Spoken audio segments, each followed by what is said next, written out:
Ahí está. Bien, bueno. Bienvenidos entonces, aquí estamos. Les quiero dar la bienvenida a todos por estar hoy aquí junto a nosotros para disfrutar de esta charla que vamos a compartir juntos. Yo soy Gustavo Vejero, profesor de Historia del Instituto Álvarez Condarco, y bueno, hoy secundaria, y hoy me acompañan mis colegas, profesores, compañeros de trabajo, a quienes los dejo que se presenten entonces. Mariana. Bueno, yo soy Mariana Protomastro, también profe del colegio, no hace muchos años que estoy, pero bueno, estoy como mamá también muchos años, así que lo conozco al colegio, y contenta de participar de esta actividad. Muy bien, aquí también tenemos al profe Gabriel. Hola, mi nombre es Gabriel Llagas. Hace poquitos años que estoy en el Condarco, pero bueno, fui alumno allá lejos por los 90. Así que bueno, un gusto estar con ustedes hablando de esta fecha tan importante. Bueno, y también la verdad que muy contento de presentarles acá a nuestro también colega, el profesor Norberto, lo dejo que se presente él. Hola, buenas tardes o buenos días a todos. Gracias Gustavo, gracias Mariana y Gabriel. Bueno, mi nombre es Norberto Ilorch, supongo que todos me conocen porque por ahí caminé mucho tiempo, tanto como profesor como director del nivel primario. Le comentaba a Gustavo hace unos ratitos que bueno, para mí es muy importante estar acá. Ojalá que el aporte sea interesante y desde ya agradecido a mis colegas, a los tres profes que me están acompañando por darme esta posibilidad. Máxime teniendo en cuenta que bueno, yo pertenezco a una escuela de la que me fui hace ya 3 años. Si no hago mal las cuentas, los chicos que prepararon las preguntas son de 6º año, así que celebro la articulación entre primaria y secundaria, pero cuando yo los vi por última vez eran niños de 3er año, si no me equivoco su seño era la señorita Mariana Frost. Así que bueno, muy contento y muy agradecido de estar aquí. Bueno, muy bien, profes, la verdad un placer estar hoy aquí compartiendo con ustedes. Y el motivo de la reunión, el motivo, digamos, por el cual hoy estamos aquí convocados, es la próxima fecha del 25 de mayo, que conmemoramos, una fecha patria, una fecha que, bueno, es una fecha en la cual hay mucho para conversar y hay muchas discusiones también, ¿no? En torno a esta fecha, lo que significa para nosotros. Eh, y bueno, planteamos justamente la posibilidad de que los estudiantes de 6º año de secundaria, perdón, de primaria, 6º año de primaria, con sus maestras, las docentes Eliana y Andrea, son las docentes a cargo. Bueno, ellos lo que hicieron fue trabajaron el tema de la fecha del 25 de mayo y elaboraron una serie de preguntas, ¿no? Cuestiones que quieren saber, nos las hicieron llegar, y la idea es que podamos hoy en día, en esta charla, conversar un poquito sobre eso, ¿no? Así que también le agradecemos a los chicos, obviamente, a los estudiantes de 6º, turno mañana, turno tarde. Obviamente les agradecemos también a las seños Eliana y Andrea por su participación. O sea, la fecha del 25 de mayo es una fecha, como dijimos, algunos la toman como fundadora de nuestra Argentina. Hay mucho que se ha hablado, pero me parece que es una fecha que también se está como discutiendo mucho, ¿no? El significado, lo que se nos dijo durante muchos años, ¿no? Qué se escribió sobre la fecha, sobre esta revolución, si es o no es una revolución, ¿no? Que es.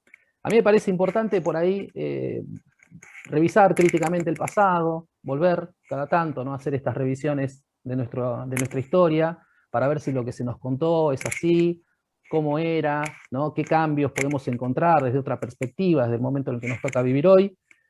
Y bueno, por ahí de construir un poco ese pasado o ese discurso que nosotros tenemos para poder construir también nuevos acuerdos, nuevos conocimientos sobre esta fecha, ¿no? Que me parece bueno esto de analizarla críticamente. Y si les parece bien, les pregunto, les digo, ¿no? Siempre que hablamos del 25 de mayo hay algunos historiadores que dicen que hay un acontecimiento que si no hubiera ocurrido, no hubiéramos tenido Revolución de Mayo. Y esas son las invasiones inglesas. Y Y queríamos, entonces, bueno, una de las preguntas justamente que nos hicieron es, ¿por qué ocurrieron las invasiones inglesas? ¿Quién toma la posta? A ver.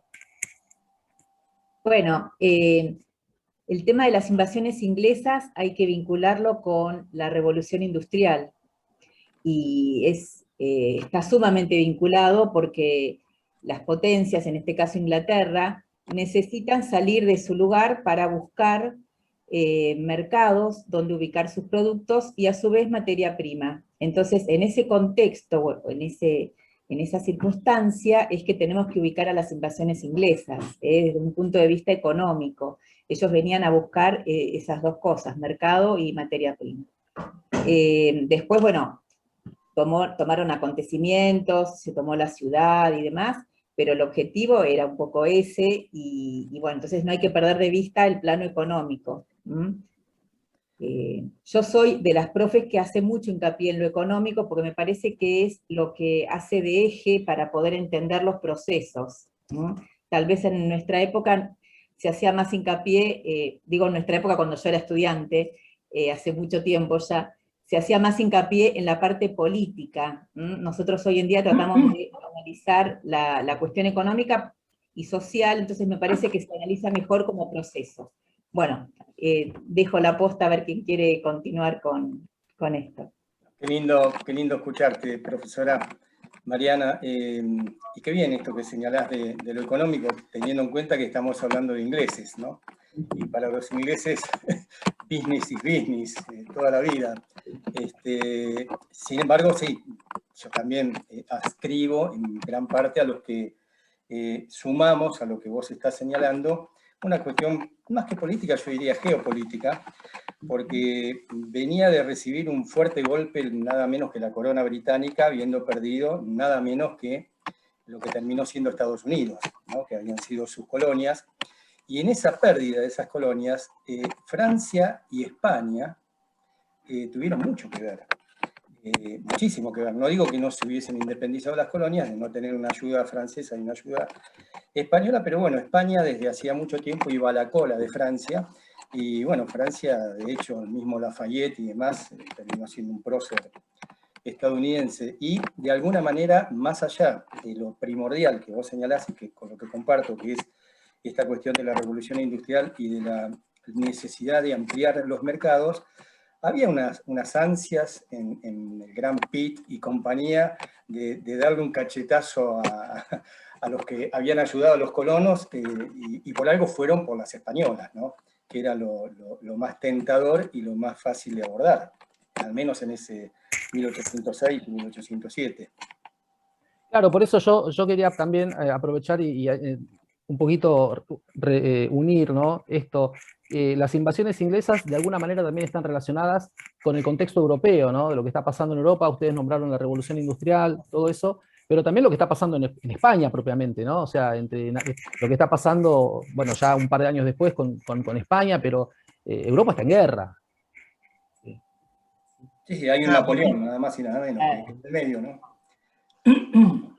Antes de las invasiones inglesas en Buenos Aires, estuvo el enfrentamiento entre España y Francia con Inglaterra, que ahí fueron vencidas, y fue como también una suerte de revancha que tiene Inglaterra, tratando de invadir las colonias de España, porque eran, sobre todo entrando por Buenos Aires, que era la capital de un virreinato que hacía muy poquitos años había sido creado, con muy poca defensa, no entrando por lo que hoy es el Caribe, porque había mucha más presencia española, y acá las defensas eran muy básicas. El fuerte de Buenos Aires era muy pequeño, es incomparable con lo que había en México o la actual Colombia y Venezuela. Entonces también era como una puerta de entrada para terminar de conquistar el resto de las colonias. Y claro que en consonancia con lo que planteaba Mariana, la cuestión económica en el Río de la Plata, puntualmente con los ingleses, viene desde el inicio de lo que es la conquista de estas tierras, porque desde el momento en el que llegaron los españoles acá, al poquito tiempo se inició el contrabando con Gran Bretaña. Sí, sí. Así es. La cuestión también en estos años, ¿no? 1806, 1807, ¿no? Vos recién, Norberto, nombrabas a Napoleón. Napoleón, a raíz de esta derrota que sufren España y Francia a manos de los ingleses en la batalla de Trafalgar, a raíz de eso Napoleón plantea cómo tratar de perjudicar a los ingleses, ¿no? Y trata de pegarle por el lado económico con este bloqueo continental, la prohibición de que todos los países europeos comercien con Inglaterra, y esto también, ¿no? Lo que hace que los ingleses vuelvan la mirada a las colonias americanas. Y esta situación del bloqueo continental va a disparar un conflicto o un problema ahí en España, ¿no? Napoleón, los reyes, o el rey de España con su hijo, ¿no? La farsa de Bayona. A ver, ¿quién me cuenta? Bueno, Bayona, que es una ciudad de España, fue la sede de una situación que por algo la historia lo conoce con el título de la farsa de Bayona, ¿no? España por entonces tenía como rey a un tal Carlos IV, de los Borbones, que era la misma familia que antes de Napoleón había sido la dinástica en Francia. Y Carlos IV era un inepto que su gobierno prácticamente estaba en manos de uno de sus ministros, un tal Godoy. Y en Bayona, bueno, ahí hay un pase de... había permitido la corona española que ingresara a Napoleón con su ejército a la península para ir a castigar a Portugal, que no le hacía caso al bloqueo al cual vos estás haciendo referencia. Y como no podía ir por mar, porque había perdido toda posibilidad del manejo de los mares que estaba en manos de los británicos después de esa batalla, a la que también hace referencia, que fue Trafalgar, bueno, lo convence, diría yo, entre comillas, porque esto es todo parte de la farsa, a la corona española para que permita que su ejército pase por España para invadir Portugal. Y bueno, don Napoleón y los franceses, ya que estaban, se quedaron. Y eso dio origen a un montón de otras cuestiones. Querría ceder un poquito la posta, ¿no? Sí, está bien. O sea, esto hace que cuando se conocen las noticias acá en el Río de la Plata, que siempre vienen con desfasaje, ¿no? ¿Qué tardarían? 2 meses en llegar más o menos las noticias acá? Más o menos. Claro, cuando van llegando las noticias, digo, ¿no? De incertidumbre de lo que está pasando en Europa, con España invadida por los franceses, con el rey que ya no es más Carlos, que ya no es Fernando, que ahora es José Bonaparte. Claro. Bueno, son todas noticias que se van conociendo y que acá empiezan también a jugar un poco los intereses locales, ¿no? Los intereses propios de cada uno que quieren llevar un poquito de agua para su molino. Lo tenemos a Cisneros como virrey en Buenos Aires, y acá empieza la cuestión, ¿no? O sea, ¿por qué Cisneros, siendo virrey del Río de la Plata, español, por qué acá había gente que quería que renuncie? ¿Por qué lo quieren sacar a Cisneros? Yo cuando me tocaba, tuve la desgracia de que durante poco tiempo me tocó abordar estos temas con los alumnos, porque en los años donde daba clases, las nuevas currículas y demás habían determinado que prácticamente, al menos de polimodal o del viejo polimodal en adelante, se abordara poco. No obstante eso, yo para que por ahí se lo comprendiera de forma sencilla, me gustaba utilizar una figura, una suerte de imagen, que era la de una obra de teatro, ¿no? Una obra de teatro tiene primordialmente un escenario y tiene actores. El escenario era en gran medida Europa, muy especialmente España, y en gran medida en América, muy especialmente Buenos Aires, por ser la capital del virreinato y por ser el lugar donde van a tener lugar precisamente los acontecimientos. Y los actores fundamentalmente eran 4, o fueron 4, con intereses dispares. De los 4 había 3, a mi criterio, 3 conservadores. El virrey quería conservar el poder que le había sido delegado por un rey que ahora se suponía que no era el deseado porque el deseado estaba cautivo. Los españoles residentes en Buenos Aires pretenden conservar cierto poder que siempre tuvieron porque decían que al haber aparecido el juntismo como forma de gobierno en España, ¿por qué no una junta de los principales ciudadanos que eran los españoles residentes en América. Por otro lado estaban los de las juntas, acá vino parte de la de Sevilla y algo se sumó en Cádiz, y pretendían conservar el poder diciendo, bueno, somos los representantes de las juntas que sobreviven en España, nos tienen que reconocer a nosotros. Y el cuarto actor histórico es el único revolucionario, que son los criollos, o la mayor parte de ellos son criollos, residentes en América, que ven que es el momento.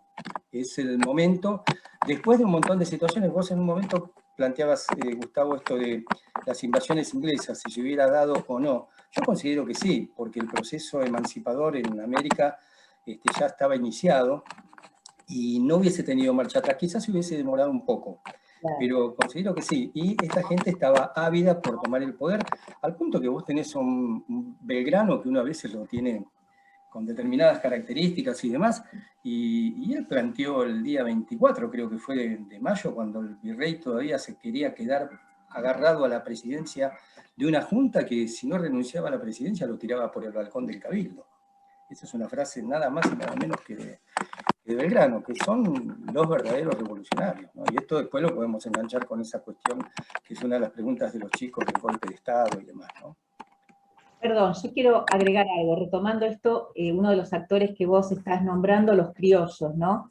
Me parece que también es importante ubicar quiénes eran los criollos. Los criollos eran, dentro de la clase blanca, los hijos de españoles nacidos en América que no tenían oportunidad de participación política. Entonces, tenían la educación, la posibilidad económica, pero siempre estaban como rezagados, eran como unos segundones de alguna manera. Entonces es importante identificar que en toda la revolución, en todo el proceso revolucionario, ellos fueron la cabeza de todos estos movimientos, ¿sí? Porque estuvieron bien formados en Europa, o sea, tenían la posibilidad de estudiar en Europa, o en alguna otra universidad como la de Chuquisaca, que era la más próxima acá en América. Entonces, habían nacido en una cuna, digamos, aristocrática, pero al haberse capacitado, al haber recibido estudios en Europa, vinieron con todas estas ideas revolucionarias en América. Entonces, esto también es importante, ese factor de la actuación de los criollos, ¿no? Esa fuerza que eran los que organizaron ejércitos, combatieron. Realmente es asombroso, pero bueno, es un sector importantísimo, ¿no? Para tener presente. Perfecto, totalmente de acuerdo. De hecho, son los que se imponen, ¿no? Claro, claro. Sí. Bien. Como decían ahí los compañeros, las invasiones inglesas a nuestro contexto nos ayudó, pero si no hubieran pasado, seguramente también hubiéramos comenzado un proceso de emancipación, porque en el 2010, perdón, en 1810 también en lo que hoy es Chile, Venezuela y México, simultáneamente hubo juntas autónomas para autogobernarse, algunas esperando que vuelva el rey, otras directamente buscando la independencia. Así es, así es. Y vuelvo, como todos ustedes lo nombran, vuelvo otra vez a las invasiones inglesas, porque hay las invasiones inglesas aparece un actor también de estos, que podríamos catalogarlo como tal, que son las milicias, ¿no? Las milicias son quienes, digamos, logran la recuperación, la reconquista, y el pueblo de Buenos Aires va a hablar a través de las milicias, ¿no? En esta semana de mayo, sin dudas, las milicias tienen participación. Bueno, fíjate que... No, discúlpame, Gabriel. Los patricios, entre otros. Claro, fíjense ustedes que hay autores, hay historiadores que a una de las invasiones inglesas la denominan reconquista y a la otra defensa, ¿no? De hecho, en la ciudad de Buenos Aires, ambas calles confluyen en lo que era la Plaza de la Victoria, y la calle, a una la sucede la otra, ¿no? Es decir, a la calle Reconquista le continúa la calle Defensa, o viceversa, depende de dónde uno ande paseando por el centro de la capital, ¿no? Sí, las milicias, bueno, en aquel momento van a tener un líder que es Cornelio Saavedra, que también tiene que ver con las preguntas de los chicos, y son los hacedores de la expulsión de los británicos y prácticamente de todo el inicio que se da al proceso que va a culminar en Tucumán en 1816 con la Declaración de la Independencia. Más las ideas, por supuesto, con las que vinieron empapados aquellos que tuvieron la posibilidad de, especialmente, ir a estudiar a Europa. Claro, las milicias estaban conformadas bueno, por el pueblo, ¿no? Básicamente, y los comandantes de las milicias eran elegidos entre ellos, digamos, ¿no? Algunos autores en ese sentido hablan de unos principios de democracia, bueno. Pero el tema es el siguiente también, ¿no? Acá hay como una confluencia, ¿no? De todos estos sectores, ¿no? Los patriotas, los criollos que quieren estos cambios, las milicias, ¿no? Bueno, todos necesitan del otro para poder llevar adelante esta revolución, y así se logra, digamos, logran que el virrey convoque al famoso Cabildo Abierto del 22 de mayo de 1810, en el cual se tiene que decidir sobre la continuidad o no del virrey, ¿no? Mucho se escribió también sobre ese famoso Cabildo Abierto, sobre cómo se mandaron las invitaciones, ¿no? Sobre quiénes fueron, cómo es que se llegó, las escarapelas de French y Beruti para distinguir quiénes eran los que tenían que ingresar y quiénes no. Bueno, ¿cómo fue el tema del Cabildo Abierto? ¿Cuánto tiempo duró? ¿Cuántas horas duró? ¿Qué se habló en ese Cabildo Abierto? ¿Quiénes estuvieron? Y eran convocados los vecinos, pero bueno, ¿quiénes eran considerados vecinos? Solo los varones, con propiedades, o sea que si tenías que tener propiedad, tenías que tener dinero, y de ser de una profesión decente, como decían ellos, ¿sí? Profesionales o comerciantes. Pero eso excluía a muchos criollos también. Entonces ahí hay muchas versiones de que se habla que hubo manipulación en esas invitaciones para que muchos patriotas pudieran ingresar, y la votación fue bastante larga. El Cabildo Abierto duró casi 48 o hasta 72 horas, porque el 22 se votó, pero el 23 recién se abrieron las urnas para ver bien qué era lo que se había decidido, si continuar obedeciendo a José Bonaparte, y si no, bueno, ¿qué se hacía? O se armaba un gobierno autónomo, o que Cisneros siga al mando. Entonces fue todo muy largo, y ahí siempre empieza en nuestra historia toda la negociación política, de quién está con quién. Ahí ya desde nuestros inicios siempre está, todo es largo, todo es negociación, todo es, hasta último momento no se sabe qué pasa. Sí, Gabriel, y a mí me parece importante agregar a esto que esta cuestión de que uno escucha por ahí la palabra patriotas, ¿no? y independencia, yo no sé si todos eran o los podríamos encuadrar dentro de lo que es la idea que tenemos de patriotas o de patriotismo. De hecho, cualquiera de las formas de gobierno, hasta el Congreso de Tucumán, eran formas de gobierno en nombre de el rey Fernando VII, perdón, hasta el directorio. Fue esto. El tema fue en el 14, cuando cae Napoleón y regresan las dinastías originales en Europa. Ahora, ¿de qué nos disfrazamos, no? Porque hasta ahora estuvimos haciéndole la guerra a los ejércitos del rey en América, pero gobernando en nombre del rey que estaba cautivo.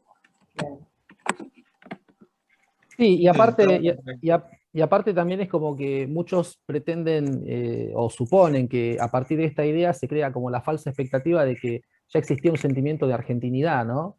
Cuando en realidad todavía eso no se había ni siquiera ni embrionario apenas, ¿no? Por ahí, exactamente. Bueno, también se hablaba de la máscara de Fernando VII, ¿no? A partir de esta cuestión que hablas vos, Norberto. Cómo se quería también justificar por las dudas, ¿no? O sea, nosotros le estamos cuidando la quintita al rey, ¿no? Por las dudas, el doble mensaje era ese, ¿no? Bueno, así que entonces tenemos un cabildo abierto ahí de debates, de discusiones alzadas, ¿no? Con argumentos bastante interesantes, ¿no? Por el lado de los criollos, pongámosle, que son los que más se interesan en la revolución, y esa revolución fallida, porque en realidad se vota, como bien dijo Gabriel, pero al virrey que se lo pretendía destituir, en una maniobra sucia, lo ponen al frente de la Junta, ¿no? Sí, Parece como presidente. sí. Aparece ahí como presidente, exactamente. Sí, Y bueno, es como una ofensa de alguna manera, ¿no? Porque es como, bueno, es para entender que no fue todo tan fácil ni tan una evolución pareja, tuvo sus momentos de avance y retroceso, ¿no? O sea, para entender que también es un proceso, y en la Argentina todo, bien acá comparto lo que decía el profe Gabriel, es como que es medio turbio, no es tan claro como en otros estados, que fue más rápido todo y más fácil de comprender, ¿no? Para los que queremos conocer la historia. Pero bueno, es así, tiene sus momentos de avance y retroceso. Yo creo que el punto álgido fue esta decisión de haberlo puesto como presidente del Cabildo al virrey Cisneros, entonces ahí como que ahí ya tomaron la posta como para decir, bueno, basta, esto ya es un chiste, ¿no? Digamos, en nuestro vocabulario, y ahí como que el pueblo exige otro cabildo, ¿sí? Para poder tomar una resolución un poco más acorde a todos los pedidos y las solicitudes del resto, ¿no? Totalmente de acuerdo. y otra cosa que a mí siempre también me llamó la atención de todos estos sucesos que ocurren, es que acá hay una decisión que se toma desde Buenos Aires, Ah, sí, sí. ¿no? O sea, es como que el interior no tiene participación, ¿no? El interior se entera cuando le mandan las tropas para decirle, el gobierno revolucionario lo aceptan o si no, eh, le hacemos la guerra, una cosa así, ¿no? Pero no hay participación del interior en todo esto, ¿no? Bueno, No, y por eso se rebelan. Primero Córdoba, que termina con el fusilamiento a Liniers, la banda oriental, actual Uruguay y Paraguay, de una no están de acuerdo, después todas las intendencias del norte, bueno, ahí están las famosas batallas de Tucumán y Salta, con Belgrano. Entonces, no, ya también nuestra historia es también como que Buenos Aires siempre quiere decidir por el resto y no, hay que escuchar también lo que opinan las voces del interior. sí, lamentablemente es el mismo día en el que conformamos el primer gobierno patrio, comienzan estas diferencias. Sí. Primero fueron saavedristas y morenistas al poquito tiempo, y después es a través de la fuerza, a través de la guerra, a través de la imposición, el conflicto entre Buenos Aires y diferentes expresiones de lo que uno muchas veces mal denomina el interior, ¿no? Parece que Buenos Aires es el exterior, nos va a acompañar de la misma manera, con diferentes actores históricos, ¿no? Pero de la misma manera, a través de la fuerza, del uso de la fuerza, de la batalla, de la imposición de un ejército de provincia, de ejército de caudillos, etcétera, etcétera, hasta el momento, para mí, importantísimo, que es la batalla de Pavón, pero ahí nos estamos yendo ya a la segunda parte del siglo XIX, donde también se impone por la fuerza un modelo de país. Así que es el inicio, la misma Revolución de Mayo. Esto que decía Mariana, la profesora Mariana recién, ¿no? Qué complicado todo, y es una opinión esta, ¿no? ¿Cuánto ha complicado la postura de Buenos Aires? Lo digo siendo porteño, yo nací en el barrio de Belgrano. ¿Cuánto ha complicado a nuestra historia, ¿no? Totalmente. Bueno, así, digamos, un poco saliéndonos un poquito del tema que veníamos hablando, pero tocando también algunas de estas cuestiones. Yo cuando era chico y estudiaba el tema de la Revolución de Mayo, me llamaba la atención siempre en los dibujos que se hacían de los personajes, me llamaba la atención que, por ejemplo, Cornelio Saavedra parecía un tipo ya muy grande, ¿no? Así canoso siempre, en todos los dibujos que mostraban igual, ¿no? Y bueno, justamente alguno de los chicos se ha preguntado qué edades tenían los protagonistas de la Revolución de Mayo, y yo me sorprendí a ver que Saavedra tenía 51 años. Sí, tal cual, sí. Fue sorprendente esa pregunta, porque es para tomar conciencia la esperanza de vida, y acá sí o sí tenemos que comparar la actualidad con una persona mayor, ya era de 40, 50 años, o sea, pero ya anciano parecía, ¿no? Y eso está bueno, eso es lo lindo de la historia, ver y comparar, ¿no? Cómo hoy en día la esperanza de vida subió enormemente, y cómo hay otras expectativas en la vida de una persona, o sea, llegás a los 40 y 50 y recién estás como comenzando, digamos, ¿no?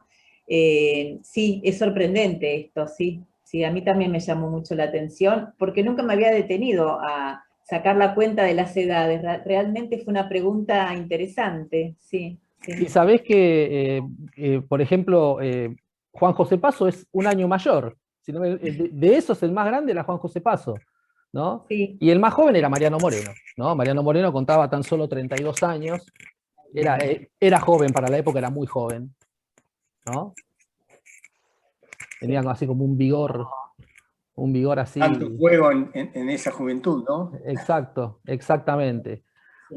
Bueno, así que eran personas que estaban rondando ahí, digamos, entre los, salvo Mariano Moreno, el caso que dijimos recién, pero de entre los 40, 40 y tantos, hasta los 55, 57 años, ¿no? Más o menos ese era el rango de edades de esta generación, ¿no? de personas históricas en este hecho que estamos debatiendo. Bueno, estamos ya avanzando bastante, ¿no? con nuestra charla. ¿Les parece si hacemos una pausa? Dale. ¿No? Bueno, vamos a continuar entonces, que veníamos así bastante embalados y muy, muy, muy metidos en nuestra charla, que la verdad que se disparó bastante bien. Bueno, veníamos hablando un poquito de las edades de los protagonistas, ¿no? de la semana de mayo. Y también una de las cosas que me llamó mucho la atención y que me gustó como pregunta que hicieron acá los chicos es si al emanciparse los criollos se liberaron de las otras potencias, ¿no? Qué buena pregunta esa, ¿no? Y no, es más, en un momento se pedía ser protectorado de Inglaterra y era un poco loco porque años antes, con las invasiones inglesas que se hizo referencia, se los expulsó y ahora otra vez se los llamaba de alguna forma, ¿no? Y hubo intentos bastante serios en ese plano, hasta que, bueno, finalmente no sucedió por presión de otras figuras. Ahí sí podemos hablar de patriotas como Belgrano, San Martín, que insistían con eso. Igualmente ellos tenían otro modelo, ¿sí? El famoso proyecto de tener un rey inca, pero así todo siempre manteniendo una independencia. Igualmente, años después, con la instauración del modelo liberal, fuimos prácticamente un protectorado inglés, al menos en lo económico, ¿no? Con todas las inversiones y demás negocios que hizo la oligarquía, pero era bastante contradictorio al menos, ¿no? Nos independizamos de uno, pero corríamos a los pies de otro. Sí, lo que pasa, a mí me parece que es importante en ese punto señalar dos cosas, ¿no? Primero, para refrendar lo que está señalando Gabriel, que fue necesario, por ejemplo, en la misma acta de la independencia, fue necesario que una semana después de declarada la independencia de la metrópoli, de los reyes de España, tuviéramos que aclarar y de toda otra dominación extranjera. Eso habla claramente de que era un tema en discusión. Si no, no tendría ninguna razón de ser esa aclaración. Y por otro lado, yéndonos más para atrás a estas ideas que vos nombraste de nombrar a un inca, o de ir a raptar a un príncipe a Europa, o de ese tipo de cuestiones y demás, es porque estaba muy instalado en aquellos años algo que a nosotros nos parece totalmente ajeno, en un sentido, que es el criterio de la legitimidad. Es decir, para gobernar en un determinado lugar, para ser el poder reconocido en un determinado lugar, eso tenía que estar dentro del marco de de esto que señalaba, ¿no? De la legitimidad. Y acá ese tema generó un montón de cuestiones, porque si nos vamos a lo que en América era legítimo, y bueno, podríamos haber coronado un inca, podríamos haber coronado un azteca, podríamos haber coronado un guaraní. No sé, y la lista es incompleta. Pero el criterio de legitimidad, a mi entender, tiene que ver con una característica de esos criollos de los que hablaba la profesora Mariana, que eran muy ilustrados, etcétera, etcétera, que eran hijos de españoles residentes en América, y que el criterio de legitimidad tenía que ver con lo que era legítimo en aquella época, que era lo europeo, ¿no? Y esto después se continúa en la historia, sobre todo de la Argentina, en muchísimos otros aspectos. Sí. Y otra, perdón. Sí, dale.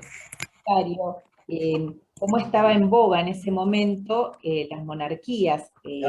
Cuántos revolucionarios como que tenían su única salida, que fuese un rey el que pudiera llevar a un gobierno, ¿no? Bueno, pero eso es para entender el contexto en ese momento, aparte también la restauración monárquica después de la derrota de Napoleón, entonces como la vuelta de las monarquías fuertes en Europa, como nosotros siempre estamos tan influenciados con todo lo que sucedía en Europa, tiene total vinculación con nuestro desarrollo, ¿no? Entonces esto también es interesante de rescatar, que no había muchas otras propuestas, variaban el lugar de origen, pero casi todos coincidían en un monarca, ¿no? Exacto. Sí, y las casualidades históricas, ¿no?, que hubo en el medio de todo este proceso. Yo me voy de nuevo, si me lo permiten, unos minutitos a las invasiones inglesas, que antes de la denominada farsa de Bayona y de todo lo que nosotros abordamos, Gran Bretaña tuvo la intención de una tercera invasión inglesa. Esa tercera invasión inglesa al Río de la Plata iba a tener como general nada más y nada menos que a Wellington. Que Wellington es, militarmente hablando, un genio que termina derrotando a Napoleón en Europa. Qué pregunta por ahí interesante como para debatir mucho, ¿no? ¿Qué hubiese pasado si hubiésemos tenido esa tercera invasión inglesa? Porque estábamos todos hablando otro idioma ahora, ¿no? Claro, todo eso esto, dentro de este proceso, ¿no? Claro. Igual, a partir de toda esta situación que se vive, de estos cambios de alianzas, ¿no? Porque Inglaterra, de luchar contra España, pasa a tener la España de aliada, ¿no? Cuando es invadida por Napoleón. En todas estas cuestiones, los ingleses terminan dándose cuenta que es a la larga más beneficioso el control económico, ¿no?, que la conquista directa, ¿no? Como que va a terminar dando sus frutos a largo plazo y va a ser mejor eso antes que jugarse a tener unas colonias y que esas colonias dependan con los conflictos y los problemas que les puede traer, ¿no? Mejor ahí asegurarse el dominio o el control económico de estas regiones, que dependan de Gran Bretaña, y eso va a ser mucho más lucrativo, más beneficioso que cualquier otra cosa. Y bueno, y nosotros debimos haber aprendido que con los ingleses hay que negociar, no hay que pelearse. Claro. En un aspecto, ¿no? Así es. No, si peleás te ganan, y si negociás por ahí... ¿Qué implicaba en aquellos tiempos? Imagino que, bueno, después va a ser igual, ¿no? Pero a ver, ¿qué podemos decirle a los chicos que han preguntado? ¿Qué implicaba en aquellos tiempos ser un conservador, ¿no? Por ahí escuchamos hablar que Saavedra era un conservador. ¿Qué implicaba? Bueno, aferrarse al concepto de poder que ya se tenía, ¿no? Tanto desde lo político como desde lo económico. Lo contrario en esos años, ¿no? Hablo de 1810, era ser revolucionario, más que liberal, ¿no? Porque parece ser que en el mundo lo contrario a conservador es lo liberal. A mí me parece que por entonces lo contrario era ser revolucionario. Y esto me parece que viene de la mismísima Revolución Francesa. Sí. Claro, conservador es mantener, como se dice, el status quo, o sea, que todo, o sea, calmar la situación, pero que quede después todo como está.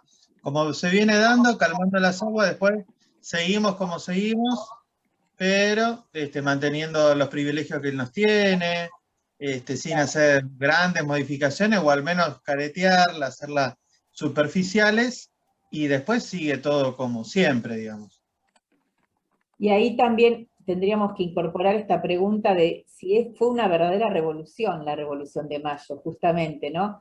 Porque el término revolución significa cambio total del político, social, económico, y si uno se pone a analizar esta Revolución de Mayo, hizo un par de modificaciones, pero mantuvo bastante las estructuras, ¿sí? Entonces, ahí se abre ese debate y por eso me pareció interesante vincularlo con lo que estabas diciendo vos, Gabriel, ¿no? Sí, sí.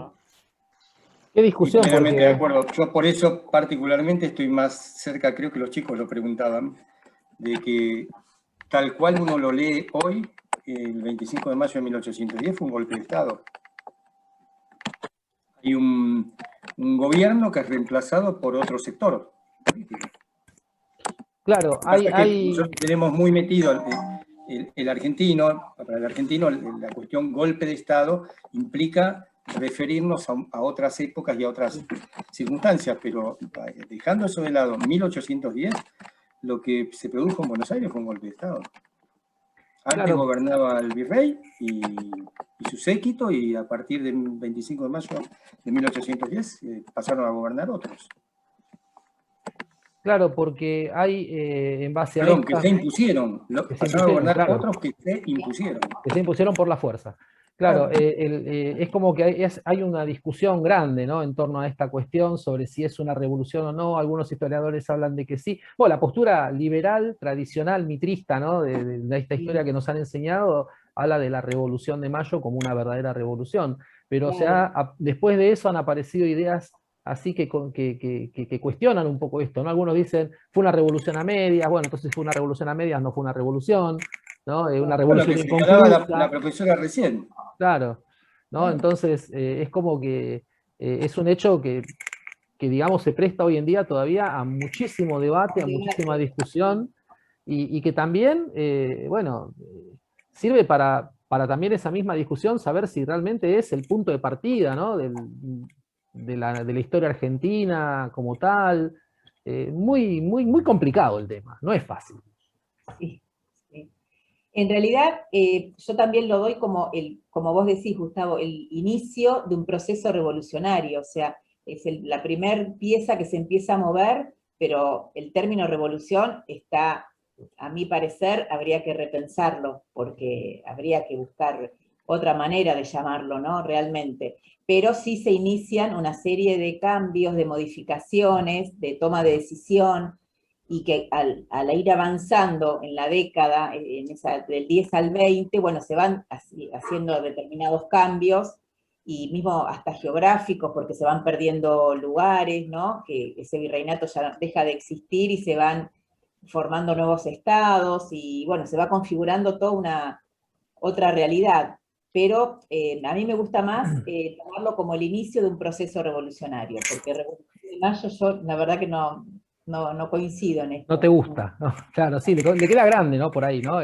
Es como Sí, la pretensión de una revolución, por ahí, ¿no? Quienes hablaron de esto como una revolución, la pretensión de equipararla al nivel de lo que fue la independencia norteamericana claro. o la Revolución Francesa, ¿no? Un poco equipararlo con esos procesos, ¿no?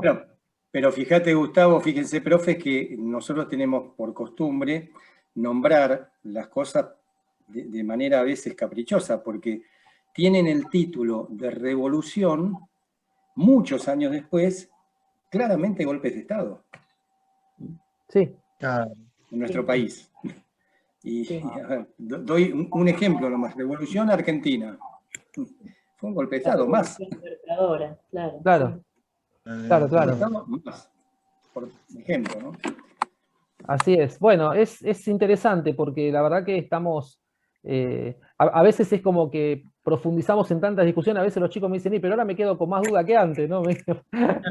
Pero es que Bueno, sí, porque vas sí.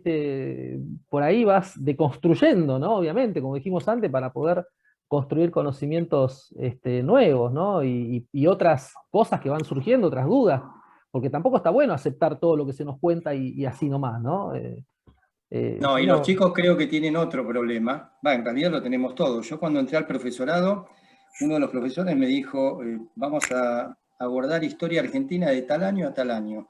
Y dice, son 50 años de historia y es inmensamente difícil, o mucho más difícil que la historia de Italia, que por ahí son 2000 años. ¿Por qué? Porque tenemos también incorporados los argentinos que sobre el mismo hecho hay diferentes versiones.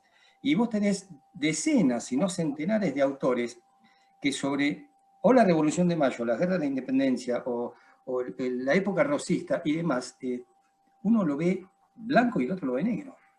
Entonces, no solamente es complicada por todas las idas y vueltas, sino que tenemos la particularidad de que de la misma situación tenemos no una, sino a veces varias opiniones y vertientes distintas. Y en el medio de eso, en nuestro caso, están los chicos, ¿no? claro. Sí. Ahí hablábamos justamente de, bueno, todo esto, ¿no? Esas discusiones arrancan ya mismo con el mismo seno de la Junta, ¿no? Con Saavedra, ¿no? Y los otros, u otro grupo enfrentado, ¿no? En este caso, quien más se le oponía aparentemente sería Mariano Moreno, ¿no?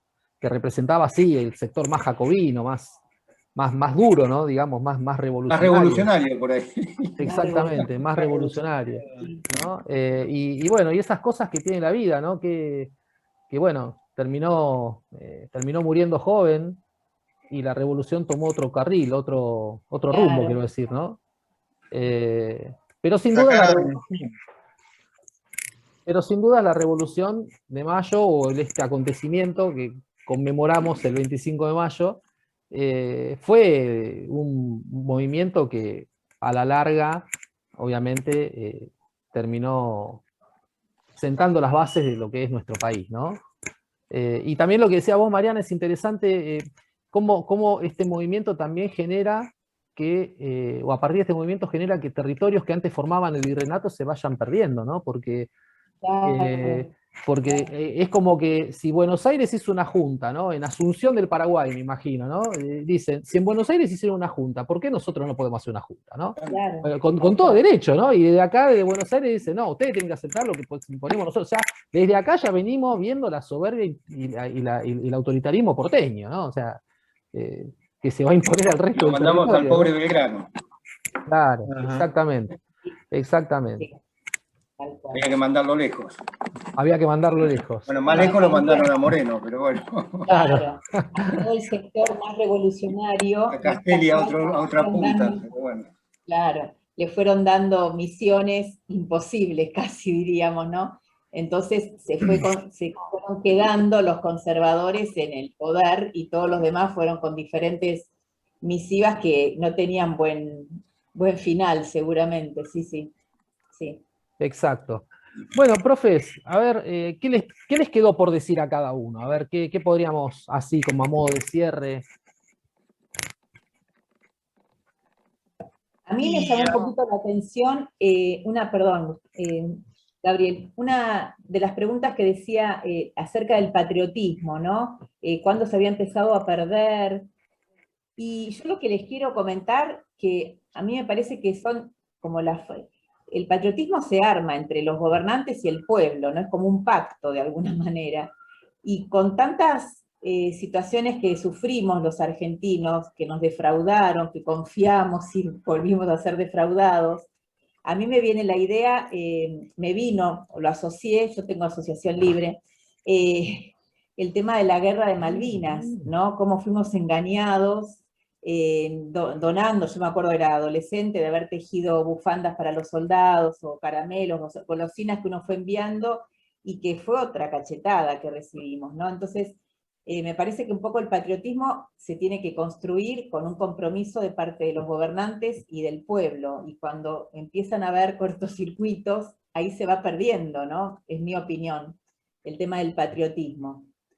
Es como que, qué sé yo, siempre quedan los vencedores o ciertos sectores privilegiados con todo el poder y no el resto, entonces también, ¿no? Es como que...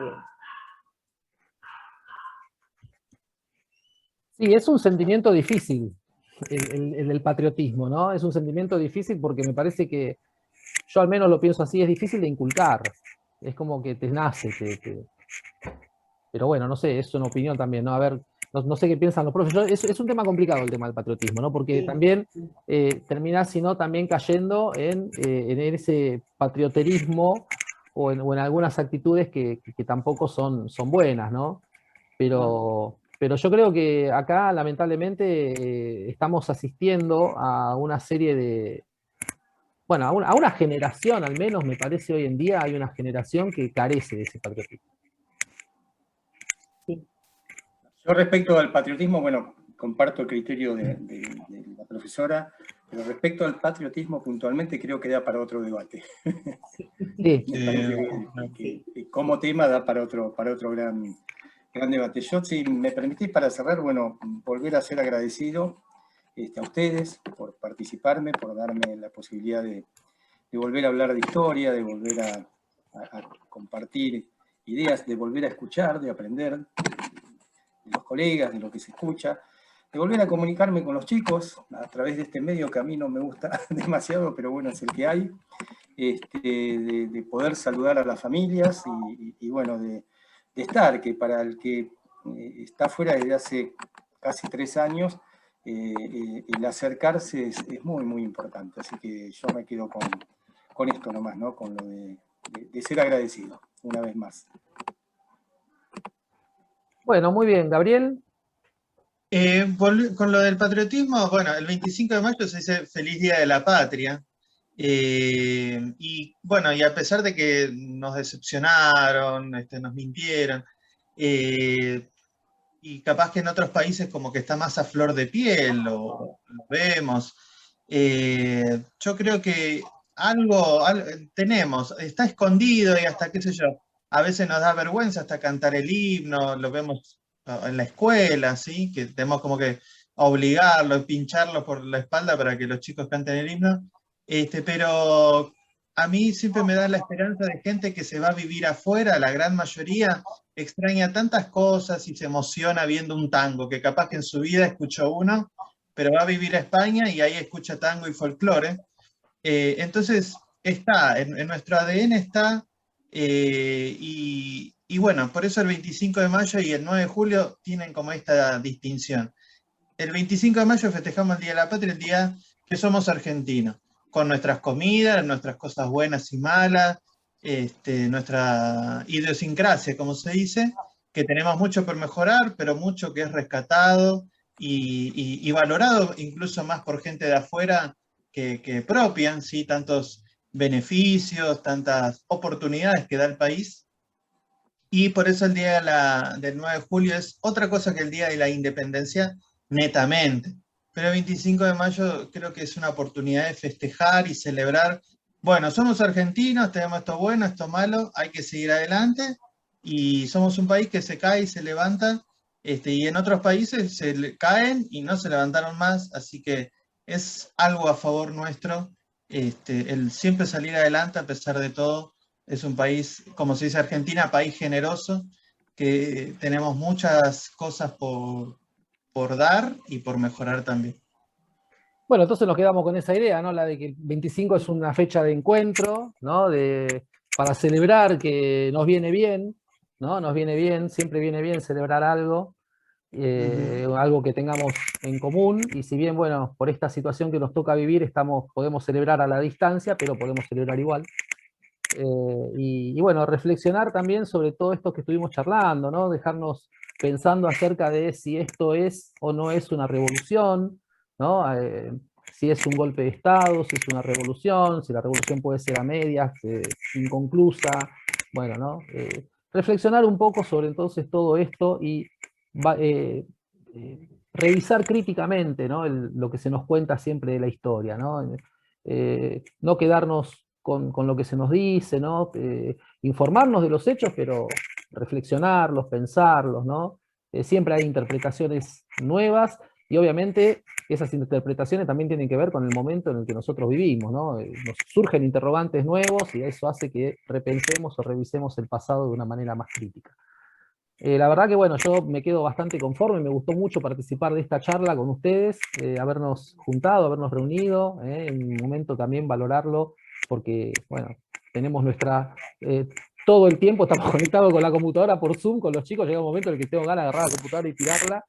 Bueno, así todo nos hemos encontrado el huequito y nos hemos juntado para poder hacer esta actividad. Yo estoy súper conforme, les agradezco de todo corazón. Y bueno, obviamente también agradecerles a quienes han posibilitado esto, ¿no? El equipo directivo de primaria, ustedes, los chicos de sexto que nos han hecho las preguntas, las maestras, y bueno, si todo sale bien, quizás más adelante nos vamos a reunir para hacer otra charla de esta, con otra fecha que nos convoque. ¿Qué les Sí. parece? Sí, la Mucho verdad gusto. que es lindo que ellos hagan preguntas, me parece bárbaro también la articulación de primario y secundario, o la iniciativa de que ellos pregunten, ¿no? Está bueno, sí, sí, la verdad que es una linda dinámica, sí, a mí me gustó, estoy agradecida por haber participado, la verdad que fue un encuentro lindo, sí, sí, gracias. Bueno, entonces les tomo la palabra para que nos encontremos. Permitime un abrazo Dale. a los dos equipos directivos de las dos secciones y a las señas, Liliana y Andrea, que bueno, con las que he trabajado tanto tiempo. Muy bien. Entonces, bueno, muchas gracias, profes. Nos vamos a encontrar de vuelta cuando la vida nos pueda juntar.